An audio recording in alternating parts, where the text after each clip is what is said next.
भगवान कृष्ण कहते हैं कि कर्म कर, पर कर्म करने की भावना मत रख, कर्ता मत मान अपने को। क्यों कहते हैं कृष्ण ऐसा? क्योंकि कर्ता मानने से बहुत बड़ा उपद्रव पैदा होता है। क्योंकि आप कोई कर्म करते हैं तो उसके पीछे एक छोटी सी मनसा होती है, और उस मनसा से ही आपका जीवन तय होता है।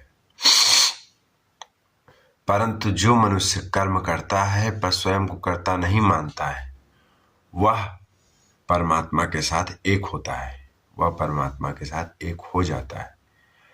आज हमारे जीवन में जो कुछ घटा वो मैंने देखा, ठीक है, परंतु बचपन में जो मेरे साथ जो घटा था वो मैं नहीं जानता, वो मैं भूल गया।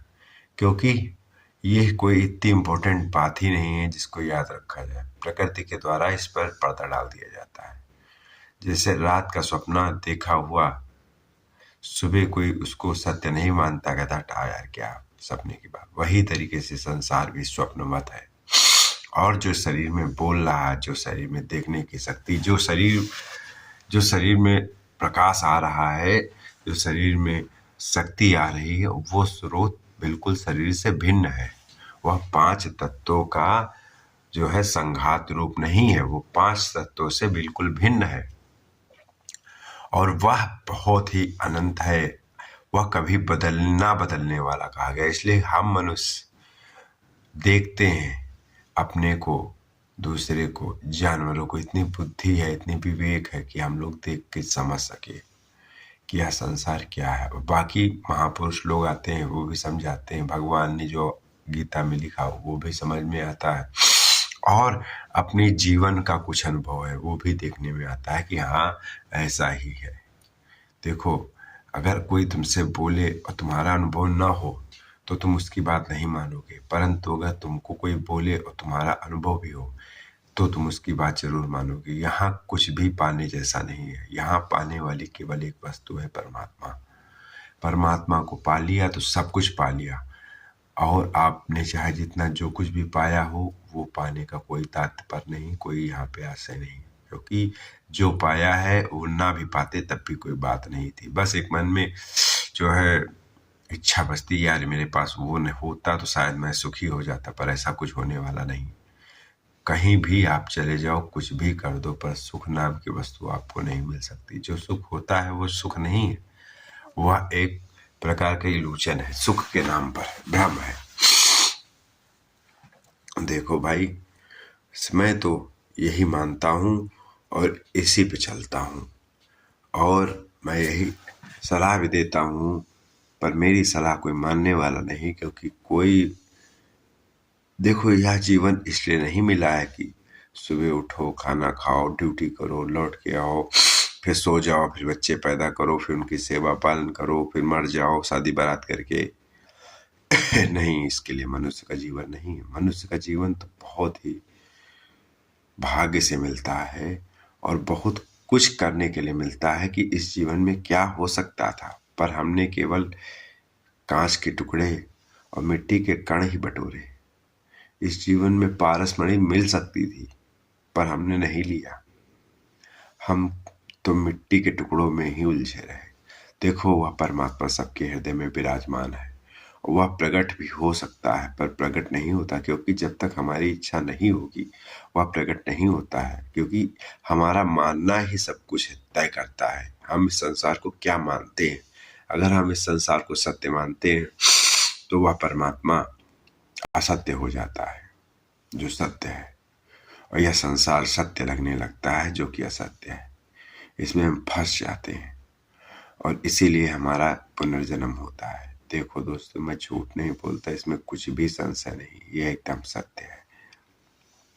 देखो दोस्तों, और श्री कृष्ण ये भी कहते हैं कि देवताओं को पूजने वाला देवताओं को प्राप्त होता है, और पितरों को पूजने वाला पितरों को प्राप्त होता है, और जो मनुष्य मेरे को भजते हैं वह मेरे को प्राप्त होते हैं। मेरे को मतलब है जो आपके शरीर में है, जहां से सारी शक्ति प्रदान हो रही है, उस चीज को परमात्मा श्री कृष्ण कह रहे हैं, मेरे को, अपने को बता रहे हैं।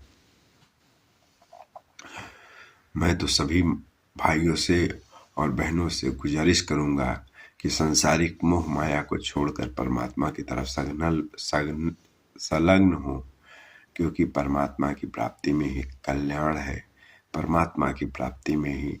और देखो, सब मनुष्य डरते हैं, सब मनुष्य परमात्मा को प्राप्त करना चाहते हैं, सब जगह विश्वास मानते हैं, लोग पितरों को दान देते हैं, वो कहते हैं सब श्राद्ध खिलाते हैं, हर चीज पर जहाँ विश्वास करने वाली वस्तु है वहां पे केवल बात से कट के चले जाते हैं। जिस चीज पर जीवन में ढालना चाहिए और जिस चीज को जीवन में ना भी डालो तो कोई अर्थ नहीं, क्योंकि पितर को कोई मतलब नहीं है। देखो भाई, पितर जो हमारे माता पिता थे वो मर चुके हैं, वो कहाँ हैं हमको कुछ नहीं पता। अगर हम पानी पिएंगे तो हमारा पेट भरेगा, अगर हमारे पिताजी ने पानी पिया होता तो उनका पेट भरता, पर हमारे पास कोई भी ऐसी शक्ति नहीं है कि हम उनका पेट भर सके, क्योंकि मनुष्य स्वयं कर्म करने में सशक्त है, कोई दूसरा मनुष्य उसको नहीं कर्म करके दे सकता है। अगर मैं खाना ना खाना चाहूं तो मेरा पेट नहीं भरेगा। दोस्तों, यह परमात्मा ऐसी वस्तु है कि मनुष्य स्वयं उस मार्ग पर चलेगा, स्वयं उसको चलना है, स्वयं उसको पाना है। कोई दूसरा उसको नहीं कर सकता, क्योंकि अगर कर सकता होता तो राम जी इतना उपदेश न देते, कृष्ण जी इतना उपदेश न देते, और जितने महापुरुष हैं उन्होंने सिर्फ मार्ग बताया, कर नहीं सके। करना हम मनुष्यों को स्वयं है, हमको करना है। पर मनुष्य अपनी जो है इतनी इंद्रियों के विषयों से और इस संसार के इतने काम क्रोध, किसी ने नमस्कार नहीं किया तो इसी बात से ईर्ष्या हो गई, जलन होने लगा कि ये डेली नमस्कार करता था। नमस्कार करने से भी क्या मिलता है? कुछ नहीं मिलता है। नमस्कार करने से केवल अहंकार की तृप्ति होती है कि हाँ देखो, मैं इतना श्रेष्ठ हूं कि हर आदमी मुझे नमस्कार करता है, और कुछ भी नहीं मिलता है। दोस्तों, ये सब मिथ्या है, इसके सबके चक्कर में मनुष्य को नहीं फंसना चाहिए। उसे हमेशा हर वक्त परमात्मा का ही ध्यान करना चाहिए, परमात्मा का ही, या फिर ना वो हमेशा ध्यान कर सके, परंतु वह यह रियलाइज करे कि मैं करता नहीं हूँ, प्रकृति अपना काम अपने आप करती है, मैं नहीं। मेरा जन्म मेरी मर्जी से नहीं हुआ, मेरी मृत्यु मेरी मर्जी से नहीं होगी, मेरा भूख प्यास मेरी मर्जी से नहीं, मेरा कुछ भी शरीर पे कंट्रोल नहीं, या समय पानी के तरीके से भागता जा रहा है, इसमें मेरा कुछ भी कंट्रोल नहीं है। तो इस संसार का कर्ता मैं कैसे हो सकता हूँ? यह प्रकृति का शरीर है। प्रकृति 5 तत्व जो बाहर प्रकट है, जो पूरा अनंत ब्रह्मांड दिखाई देता है, वह 5 तत्व का है और उसी का यह प्रकृति है। यह शरीर उसी का है, 5 तत्व का। और परमात्मा 5 तत्वों से परे है, जो इसमें जागृत है, जिसकी वजह से यह प्रकृति चलती है, चाहे यह शरीर हो चाहे बाहर की हो। तो इसलिए मैं कहता हूं कि मेरे से सूर्य निकला है, सूर्य मेरे में स्थित है। श्री कृष्ण भी यही कहते हैं कि सूर्य में मैं सूर्य हूँ, सूर्य रूप में तपता हूँ। देखो, इसमें कोई भी मनुष्य गलत ना समझे, क्योंकि सभी मनुष्यों के अंदर एक ही शक्ति, एक ही आत्मा, एक ही ब्रह्म विराजमान है। वह अनंत हजारों करोड़ों सूर्य से भी ज्यादा प्रकाशित, और वह अपार आनंद, न बदलने वाला, सदा एक रस रहने वाला और नित्य चेतन ऐसा है। ज्ञान स्वरूप, ज्ञान का भंडार। यह हम जो बोल रहे हैं ये भी एक अज्ञान है। जब परमात्मा मिलता है उसके साथ जो जानकारी प्राप्त होती है उसका नाम ज्ञान है। यह ज्ञान एक क्रिया है, ये इस पे चल के उस ज्ञान को, जो परमात्मा के साथ जानकारी मिलती है उसका नाम ज्ञान है, उसको प्राप्त किया जाता है, वो ज्ञान है। ये तो एक मार्ग है।